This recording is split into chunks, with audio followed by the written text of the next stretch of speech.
இன்னும் மதினி கையில பாத்திரத்தை வச்சுட்டு விட்டத்தை வேடிக்கை பார்த்துட்டு உட்காந்துருக்காங்க.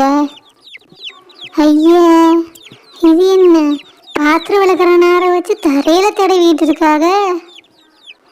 அது சரி, அப்படித்தான் காலையில என்னன்னா வாசலை கூட்டினாங்க, தண்ணிய தெளிச்சாங்க, அப்படியே கோலம் போடுறேன்னு சொல்லிட்டு புள்ளிய மட்டும்தான் வச்சாங்க, கோலம் போடவே மறந்துட்டாங்க.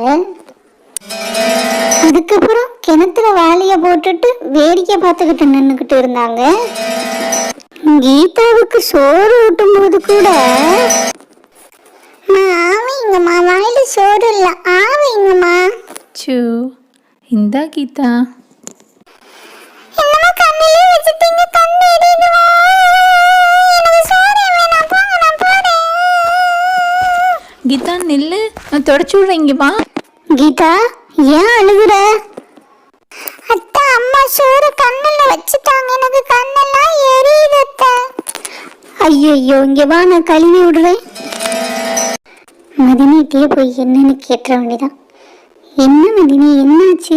ஏன் ஒரு மாதிரியா இருக்கீங்க? அதெல்லாம் ஒன்றும் இல்லை இருக்கு.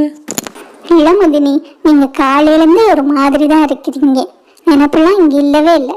அம்மா எதுவும் திட்டுனாங்களா என்ன? சேச்சே, அதெல்லாம் இல்லை இருக்கு. உங்கள் அண்ணா தான் 2 நாளாக கால் பண்ணவே இல்லையா, அதை பற்றி தான் யோசிச்சுக்கிட்டு இருக்கேன்.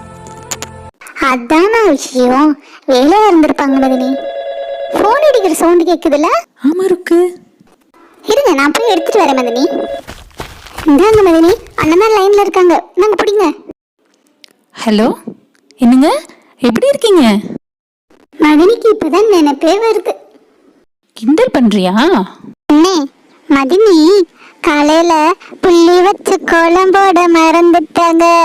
அதே அதே. சரி சரி, நீங்க பேசுங்க, நான் போயிட்டு வரேன். வாயாடி இருங்க, நான் உள்ளே வந்துக்கிறேன், உள்ளே வந்து உட்காந்துக்கிறேன். ஏங்க 2 நாள் கால் பண்ணவே இல்லை? நான் என்னமோ ஏதோ நினச்சிட்டேன் தெரியுமா? துபாயில் இருக்கீங்கன்ற நினைப்பு உங்களுக்கு கொஞ்சமாச்சு இருக்குதா? இல்லைம்மா, ஆஃபீஸில் ஒரே வேலை, அதனால தான் கால் பண்ணவே முடியல. எங்கே என்னோட 2 செல்லுங்க? 2 பேரும் பக்கத்து வீட்டில் விளையாட போயிட்டாங்க. பிள்ளைகளை கவனமாக பார்த்துக்கம்மா, அங்கிட்டு இங்கிட்ட அனுப்பிக்கிட்டு இருக்காத, கொரோனாவா வேற இருக்கு. அதெல்லாம் சரிதாங்க. நீங்கள் எப்போங்க ஊருக்கு வரீங்க? வந்து ரொம்ப நாள் ஆகுதுல்ல. எனக்கும் ஆசைதாம்மா, என்ன பண்ணுறது, பார்ப்போம்.